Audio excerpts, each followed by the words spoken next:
So after a week of staying up all night looking at performance graph and video, trying to figure out which console will giving you the best experience emulating Red Dead Redemption on PS3, you finally made the decision and bought a ROG Ally.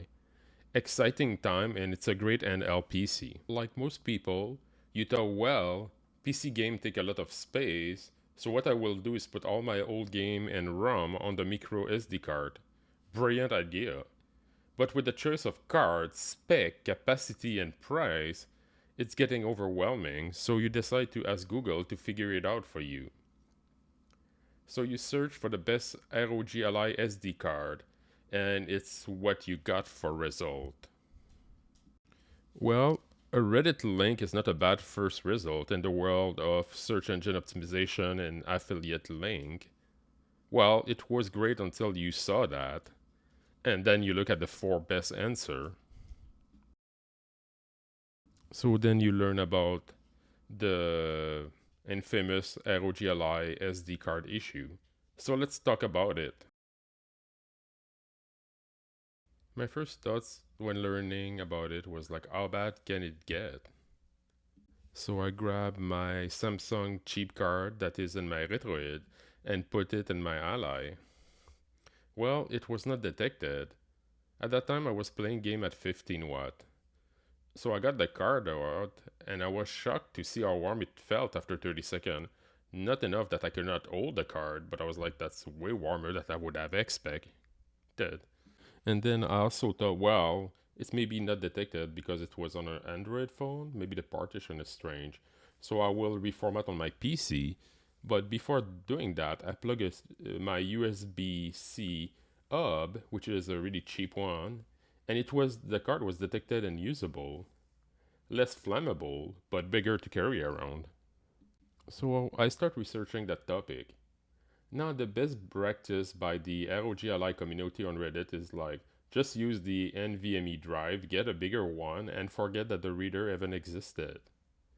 It's great advice, and I've been following it since I got the console. But I'm still annoyed because an SD card can be a cheap way to double or quadruple your storage. Also, I understand that advice, but it's going around the issue. Imagine you just bought an electric truck. For storage, you have the trunk bed and the front trunk. Now imagine that the front trunk can break randomly or cook your grocery. Sure, you can tell me to only use the truck bed or get a larger one, but that still doesn't solve my front trunk issues. Also, I saw this marketing claim loading Cyberpunk 2077 in only one more second using the SD card. So I wanted to test that, but there was problems starting showing. First, UHS2 cards are not mainstream, and they can cost more than replacing the SSD for the console. Also, a lot of them seems to be from unknown brand, so it's unclear if we will really hit the specification or the durability would be there.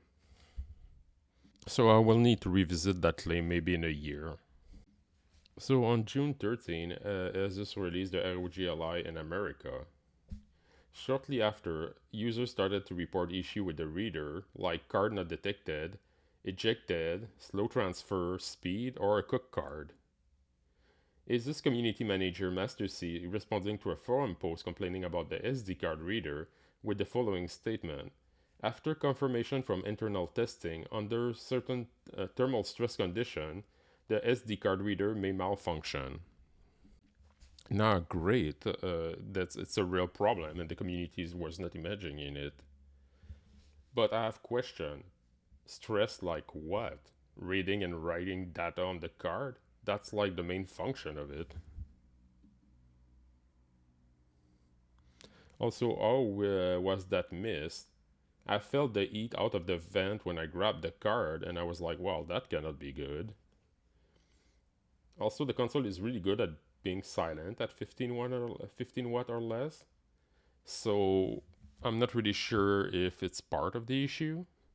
But no, it's that the user are used to that sound level. No, don't get me wrong. I'm not trying to blame Asus for things going wrong. It happened all the time. Here, 329 car or truck recall in Canada, right now in the Canadian database. And that's why you need good independent testing, or else you have company that can self-certify themselves. Asus answer was to increase the fan curve aggressively. I don't know if they also made other change in the OS or the BIOS because they didn't really talk about it. You can also contact them and get the motherboard replaced. User on Reddit was saying that it could take them 2 or 3 weeks to get the console back. Now, if you buy a console at Best Buy Canada, like mine, that was a Geek Squad certified open box, whatever it is, and have a problem with it, they seem to swap it for a new unit. Also, I'm not sure if it's why that picture exists, and we cannot confirm its authenticity, but apparently that's one Best Buy in the USA with 43 console return. Now, there could be many reasons for that. Guilt, realizing you don't have a need for it, and that's too expensive. That battery life can be pretty bad if you're playing the most demanding game. But I think what really didn't help is out of nowhere, Valve launching the Steam Deck OLED, forcing Asus to drop the price by 200 to complete. And without having testing it, the Steam Deck OLED seems to be the most console-like experience for users that have a large Steam library.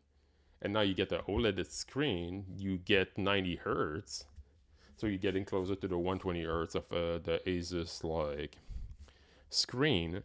So I could see like when they launch it, people were like, "Well, now I'm returning my Ally," or that could just be after Christmas return too.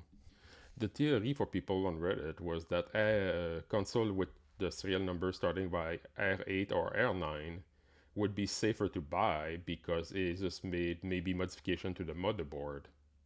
But then there's users saying that they had a R10 that they were affected anyways. The number after the R is the month it was been produced. Mine is June, so R6. Now I don't know what they will do for the one produced right now, if they're gonna put a year or something in the number. But of course, that is a lot of speculation, which I don't really like to do. But because we don't have more details since that announcement from Asus, we're kind of left in the dark. No, I've been quite bothered by the situation, and I didn't know. I was not able to pinpoint why until like recently, and I finally found what was annoying me.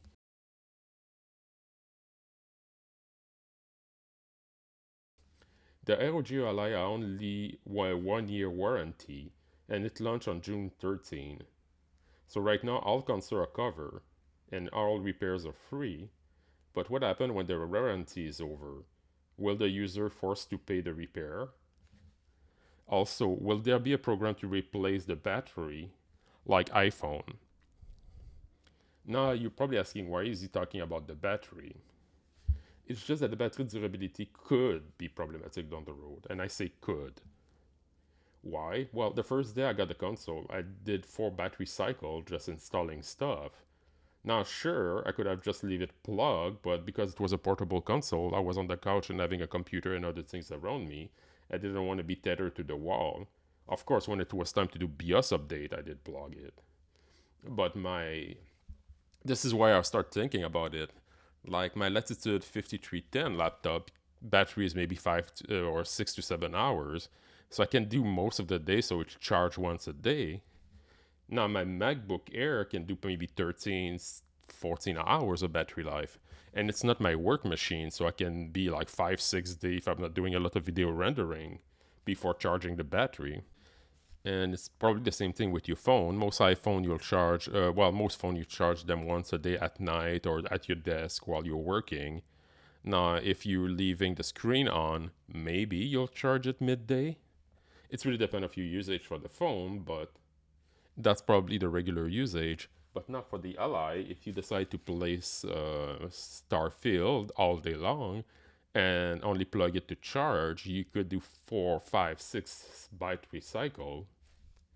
So I don't know the durability of the battery, or if there will. I'm sure there will be third party for it, but it's just something to consider down the road.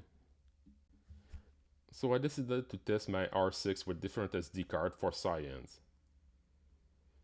Before I was basically ignoring the reader, it didn't exist, and everything has been fine with my refurbished Allied.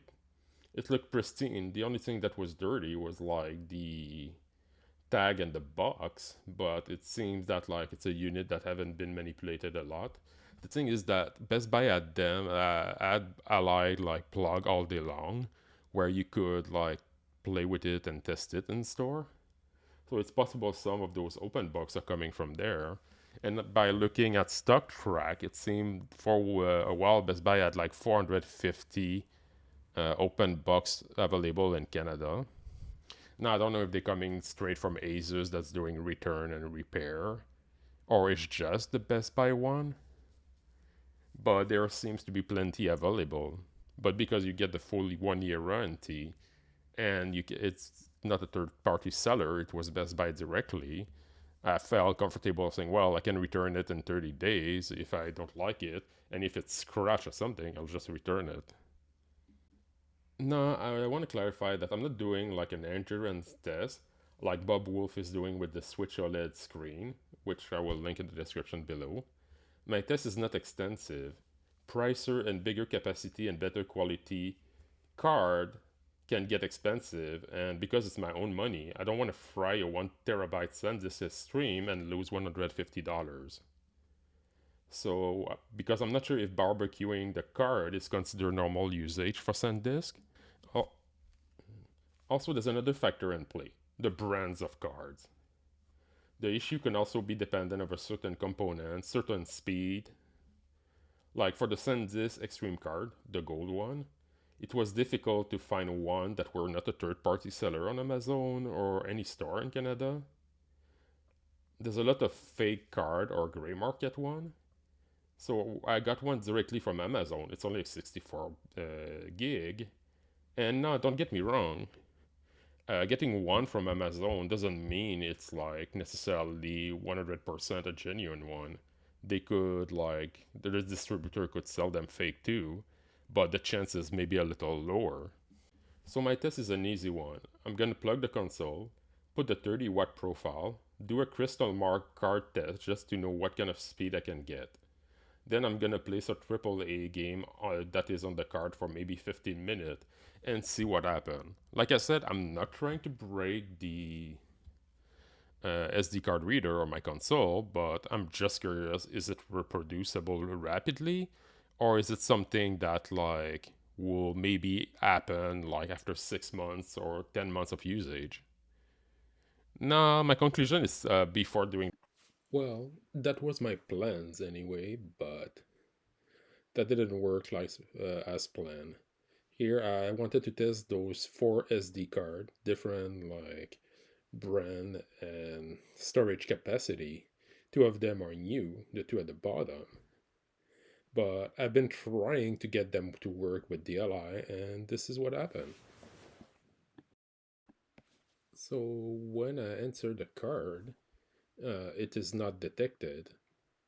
I tried with the four cards and also tried different partition just to make sure it was not like the issue.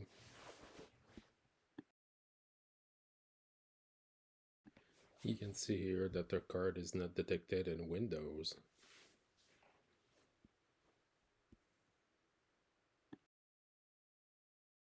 Now, what I found interesting is like Gaming Nexus, if I plug a USB-C hub and just put the SD card directly in it, then it's going to be detected without issues. But it's not really the way you want to play anyways. Like you don't want to carry a hub just so you can have like a SD card with ROMs on it. So what is my conclusion on this? Well, I'll maybe do version 2 of the video if I can get a new unit from Best Buy when I get back to the city and test it more.